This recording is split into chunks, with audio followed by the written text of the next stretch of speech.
if I could access musicality and thus create a different kind of art, such writing as should set a work apart, I then would have the perfect poetry. If I could use the gift of melody to make my writing intone from the heart, and I could create rhythm, counterpart to blending words in verbal harmony, then I would have a work that truly sings with song-like quality and with a voice with which I could be happy and rejoice that poems can rise above mere common things. For I'd be satisfied. My mind heart girds my writing to make music from my words. Thank you. I can't breathe, we could hear him say, as Chauvin took his life away. We saw as someone filming by, we saw his face, we caught his eye, all scared and bulging, terrified. The rest of us were horrified. He lay there, suffering. Could you tell? 8 minutes of suffering, 8 minutes of hell. Such police hubris all around as they lay George Floyd on the ground and held him helpless by a knee, though he was struggling to be free. And by the police car, the place where he restrained lay on his face. We saw him as his lips turned blue. But what could any of us do? The power of police is strong, and in this case, so very wrong. To use such force was thus applied so hard that now George Floyd has died.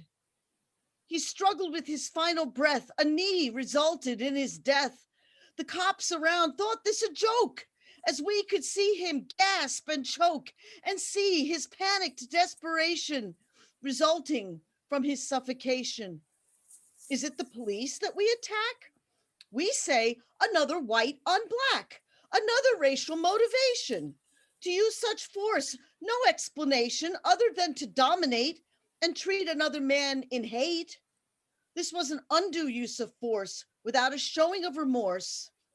This was a breach of public trust, and now our towns and cities thrust upon with anger and with zeal. It seems that nothing can appeal to such outrage and such frustration. Oh, what are we now as a nation? So many people have desire to torch and set the world on fire. Yet I hope justice will be done, so there won't be another one, and sentences be allocated so that George Floyd is vindicated. Thank you.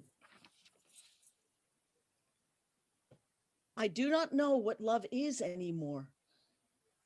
I do not understand my present state. From memories emanating from the core of my whole being, this I contemplate. The pain, the hurt, rejection, questionings why my particular fate has come to me, why others have what I do not, which brings about a sense of perverse destiny. For this I know, that I have loved and tried and tried and tried, but efforts were in vain. I know that something deep within has died, and I shall never get it back again. And yet, I plot ahead, myself alone, and think of all the loves I've loved and known.